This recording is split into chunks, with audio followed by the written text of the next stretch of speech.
Bom, essa semana nós vamos começar a estudar o passado, tá? E vamos começar fazendo um paralelo, né, de associação entre dois tempos de passado. Um chamado passado contínuo, past continuous, tá? Que é o passado do verbo to be mais o ing. Então, lembra que o present continuous, então, se é present, é o presente do verbo to be mais o ing, como a gente já viu anteriormente. Então, o past continuous é o passado contínuo, é o passado do verbo to be mais o ing. Então, ele é exatamente semelhante ao present continuous, só muda que na estrutura, em vez de ser o presente do verbo to be, é o passado do verbo to be. Tá? Então, esse tempo verbal, ele normalmente é associado ao past simple, quer dizer, o passado simples, tá? E essa associação normalmente é utilizada em narrativas, certo? Quando a gente vai narrar um fato. Por isso que a gente chama esses dois tempos verbais associados de parallel actions, quer dizer, ações paralelas. O que é que isso significa? Bom, eu tenho duas ações, tá? Se elas são paralelas, isso significa que as duas acontecem ao mesmo tempo. O que é que isso quer dizer? Quer dizer o seguinte, que enquanto uma ainda não terminou, a outra acontece, certo? Então, a ação 2, ela acontece enquanto a ação 1 ainda não terminou. Então, é por isso que elas são chamadas de ações paralelas, tá? Então, essa associação do past continuous com o simple past, quer dizer, do passado contínuo com o passado simples, normalmente são ligadas ou pela palavra when, que quer dizer quando, né? Ou pela palavra while, que quer dizer enquanto.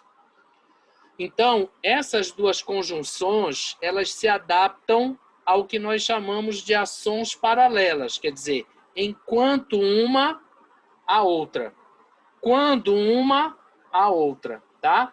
Então, essas construções, essas estruturas, elas são chamadas de ações paralelas e são frequentemente utilizadas como técnica de narrativa. Então, normalmente a gente faz uso desse tipo de coisa quando a gente quer fazer uma narrativa de um determinado fato e aí a gente precisa amarrar esse fato com referência a outros fatos que também ocorreram em volta desse principal.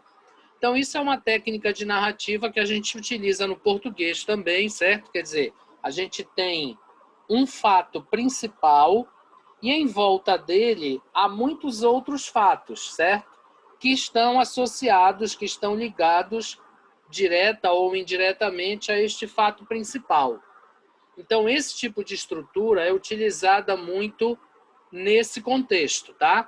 Que é uma técnica de narrativa. Você faz referência, né, aos fatos para amarrar um fato principal. Então, é o nosso conteúdo dessa semana, tá? Então, eu coloquei aqui na tela que está aparecendo aí para ti o seguinte, ó. São ações que ocorrem ao mesmo tempo, isto é, a ação 2 acontece enquanto a ação 1 ainda não acabou. É claro que isso tem uma consequência, né? Isso tem uma implicação. Por exemplo, se eu disser assim, olha, the patient was dying when the doctors arrived. Quer dizer, o paciente estava morrendo quando os médicos chegaram. Essa seria a tradução. Então, vê bem, o que acontece? Acontece o seguinte, qual é a consequência, qual é o efeito dessa narrativa? Que o paciente ainda estava vivo quando os médicos chegaram, quer dizer, houve tempo de socorrer o paciente. Vocês vão perceber numa outra unidade que nós vamos estudar mais para frente, que há uma outra associação em que a ação 2 termina antes da ação 1, certo? Então, aí a implicação é outra, é diferente, como vocês vão ver daqui mais um pouco. Então, é essa a ideia que a gente precisa obter quando a gente faz essa associação, tá? Então, quer dizer, as duas ações acontecem ao mesmo tempo. Quer dizer, o paciente ainda estava vivo quando os médicos chegaram. Então, houve tempo de socorrer o paciente, tá?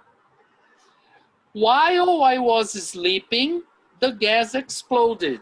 Quer dizer, muito provavelmente, né, ele foi uma vítima da explosão. Por quê? Porque a explosão aconteceu, ele ainda estava dormindo. Quer dizer, ele não estava acordado quando a explosão aconteceu. Então, provavelmente, ele sofreu alguma consequência com essa explosão. Então, a ideia que se tem é essa, tá? E aí, normalmente, essa associação ela é usada para descrever fatos, tá? Que são relacionados a outros fatos menores, vamos dizer assim, que ficam ao redor do fato principal. Isso é o que nós temos de conteúdo lá no material de vocês, tá? E lá tem uma pequena historinha, certo? Em quadrinhos, tá? São 4 quadrinhos. E aí eu peço para que vocês contem a história, usando essa associação verbal aí do passado contínuo com o passado simples, tá? Então, para nós criarmos uma história com base neles, né? Naqueles quadrinhos que estão lá, tá? Então, aquilo lá é uma sequência, certo? Então, vocês estão vendo ali uma sequência de quadrinhos que contam uma história, né? Quer dizer, que narram um fato que aconteceu. E aí vocês vão contar essa história utilizando essa técnica narrativa chamada de ações paralelas, tá? Não vale ponto, né? Não tem pontuação a tarefa de vocês essa semana, correto? Portanto, é aquela coisa, não tem obrigatoriedade de postagem. Quem quiser, para praticar, né? Porque aí vocês terão que fazer isso em inglês, claro, né? Então, vai ser um pouco mais trabalhoso. Mas é uma forma, né? Uma chance de vocês praticarem o inglês de vocês na habilidade de escrever, tá? Então, vocês têm 4 quadrinhos lá, né? E eles contam uma história. É claro que como é um exercício, né? Vocês vão poder utilizar um pouco a criatividade de vocês. Então, se vocês quiserem incluir alguma coisa, né? Adicionar algum elemento, algum fato, não há o menor problema. Desde que o principal, né? Que é o que está lá nas figuras, não se perca. Podem perguntar. Eu vou interromper a gravação agora, tá? Por causa da